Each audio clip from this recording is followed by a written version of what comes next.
In light of the increasingly frequent climate disasters worldwide, including in Canada, the issue of climate change has become a voting priority. In fact, recent polls show that Canadians place climate change among their top 3 concerns.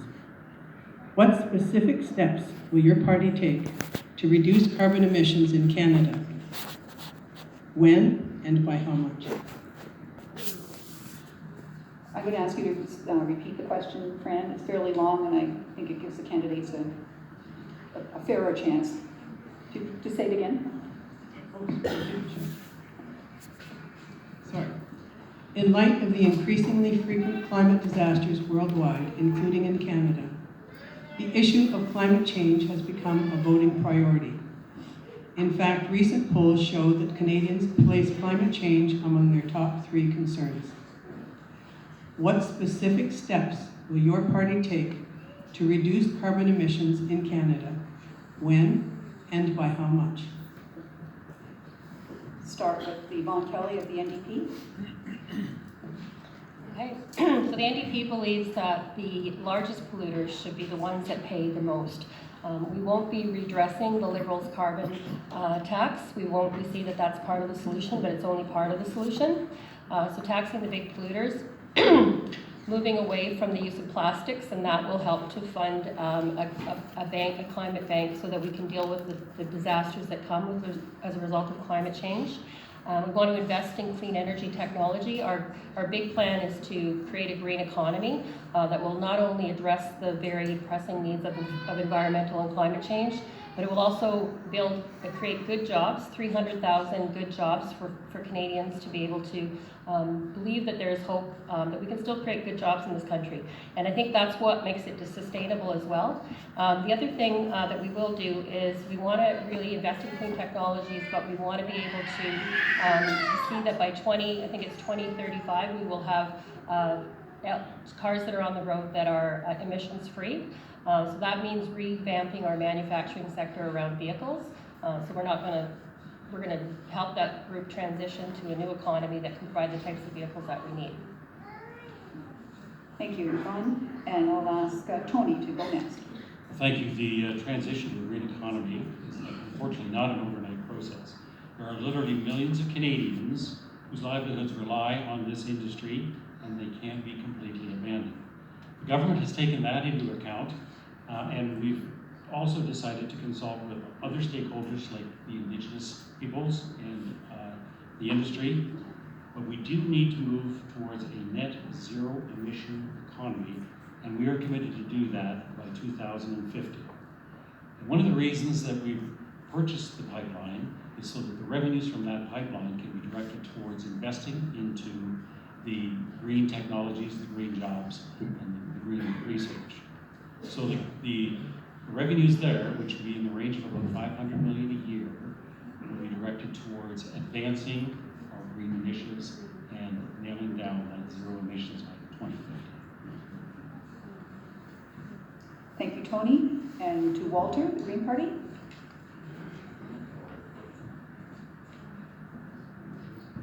The Liberals, NDP, and Greens all voice concern about climate change. Where we disagree is on the urgency. I'm an engineer. I'm in the campaign because I understand and respect the science and the numbers. I'm scared. I can't ignore the pending crisis. Canada has to lead by example. We've got 2 dates you've got to remember, 2030 and 2050. I've got a prop because every engineer needs a graphic. This is Kyoto. In 1997, we signed that deal. We ignored it. In 2012, the Harper government backed out of it. This is the Paris Accord that we're trying to meet. This is where we are today. If the Conservatives take power and stay in power, this is where we're going to end up. If the Liberals take power and stay in power, this is where we're going to end up. It's above the Paris Accord. If the NDP stay in power, this is where we're going to end up. Below the Paris Accord, but not enough to satisfy where the IPC would like us to be. This is where the Greens are going to be by 2030. This is where we need to be by 2050. To get from here down to here is a huge task. To get from here to here is hard enough, but it's accomplished. We can accomplish it. The solutions are there. We just have to have a government that's willing to take those steps. Thanks.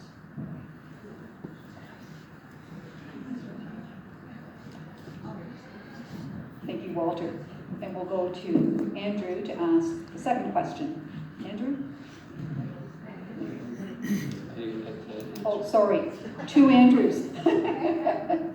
And questioner Andrew, not candidate Andrew. My apologies. I didn't answer the first question. Right. Candidate Andrew is next. It's Sorry. okay. I'm from a new party. We have lots of growing pains too. So as many of you know, the People's Party of Canada, we believe that the climate change that is occurring is a natural phenomenon and not one that is man-made. Our plan for the environment is to really focus on tasks that we can take on as a country, such as getting all of the garbage and pollutants out of our lakes and rivers, and having cleaner air. We also plan on building pipelines. We plan on doing that because Canada is one of the most responsible nations in the world when it comes to extraction and distribution of oil. And by doing so, we will be taking oil that would be coming from a nation with possibly less stringent standards as we do, and bringing it home where Canada has a much better track record than some other nations when it comes to extraction of oil. Thank you very much. That's okay. Thank you, Andrew. And now I will go to the second question and ask, questioning Andrew, if you will ask the question. There are methods for just transitions to a green economy. These minimize economic dislocation while creating new opportunities for many more workers and businesses. What will your party do to ensure just transitions for Canadian workers, businesses, and communities? And we'll start this question with Walter of the Green Party. Climate change is going to create climate refugees. We're going to need a fortress to keep them out. There are going to be food shortages and higher prices. Loss of property and insurance costs are going to skyrocket. The effect on jobs, food, shelter, clothing are basic needs. And when these are threatened by loss of job, it's difficult to think about climate change. I get it. But keep in mind the cost of all three will increase once we feel the full effects of climate change. Currently, the green economy provides more jobs than oil and gas. The Green Party will invest in trades, apprenticeships, and education, provide $1 billion to municipalities to hire youth. Oil and gas jobs, 190,000 in Canada, will be lost if we take action. The Greens plan to provide retraining for these jobs, but keep in mind that these jobs are highly transferable to construction and retrofits. My background is in construction. The oil and gas there are electricians, iron workers, welders. They can all transfer to construction easily. The Green Party will provide income protection, job guarantees, and resettlement. Fisheries, 72,000 jobs, will be lost if we don't take action.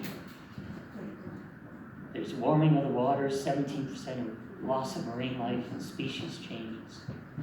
There's also acidification of oceans.